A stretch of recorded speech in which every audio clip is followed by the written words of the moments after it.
Assalamualaikum warahmatullahi wabarakatuh. Hello, good morning for my friend from grade 2. Hai teman-temanku di kelas 2, bagaimana kabarnya hari ini teman-teman?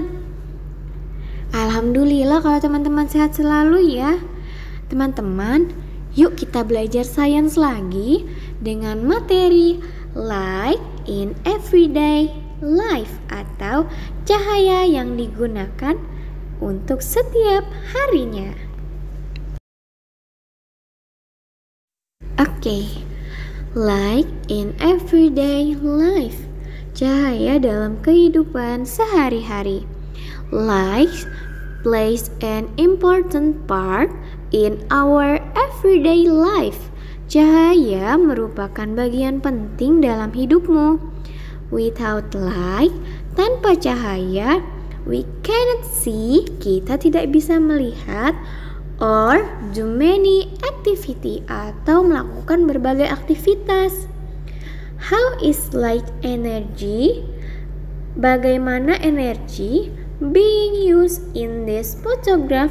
Bagaimana ya energi itu dapat digunakan dalam proses fotografi? Gimana teman-teman?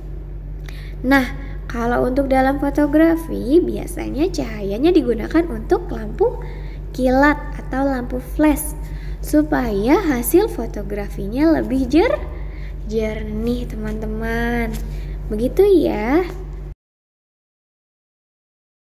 And then here are the example of daily activities.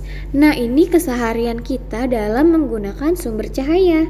Contohnya, ketika teman-teman menonton televisi, nah televisi juga merupakan sumber cahaya ya teman-teman.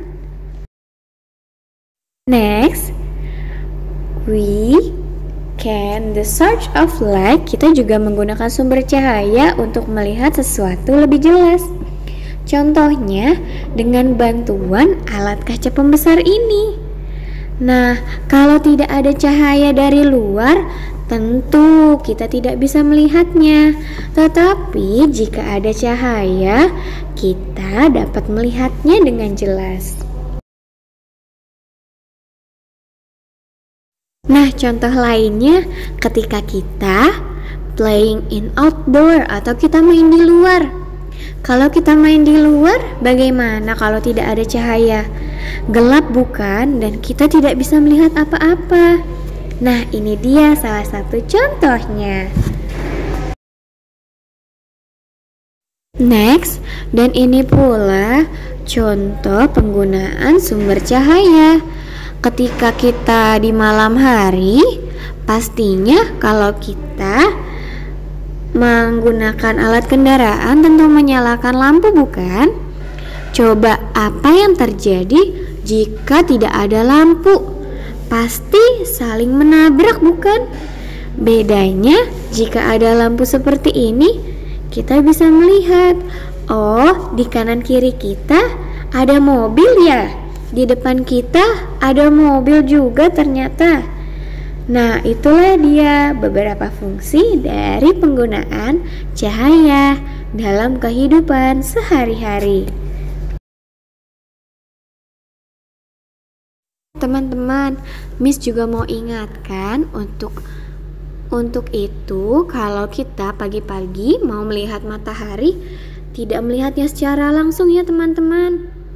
Karena sinarnya sangatlah terang.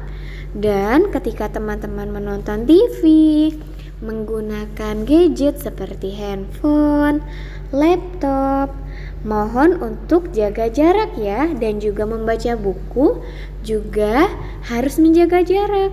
Supaya apa teman-teman? Supaya kita tetap menjaga kesehatan mata kita.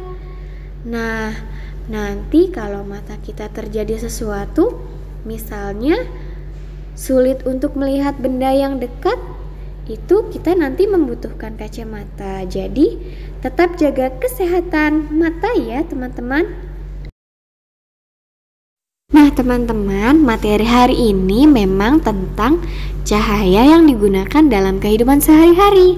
Tetapi Miss minta tolong untuk activity-nya teman-teman mengerjakan activity 18 dan 19 untuk mengingat healthy meal and unhealthy meal. Di activity 18, teman-teman menggunting kartu atau gambar yang ada di halaman belakang teman-teman ya, di halaman 73 sampai 79. Lalu tempelkan di halaman 34 dan 35. Sedangkan di activity 19, teman-teman create an unhealthy meal atau teman-teman tempelkan apa saja sih makanan yang tergolong tidak sehat. Nah, untuk sambil mengingat-ingat, jadi seru bukan kita sambil mengguntingnya. Nah, gambar-gambarnya tersebut ada di halaman 73 sampai 79. Teman-teman gunting lalu tempelkan di activity 18 dan 19 untuk mengingatkan kita kembali kepada materi yang telah lalu. For the remember our last lesson. Nah, demikian ya teman-teman. Untuk tugasnya sudah jelas? Ya, semoga teman-teman paham ya dan mudah dipahami. Oke teman-teman, you are great, you are awesome. So thank you for your attention grade 2. Teman-teman, terima kasih banyak ya sudah menyimak video pembelajaran hari ini. Sangat rindu loh bertemu teman-teman di sekolah. Semoga kita bisa lekas bertemu ya teman-teman. Thanks for your attention. Wassalamualaikum warahmatullahi wabarakatuh. Sehat selalu ya teman-teman di grade 2. Dadah.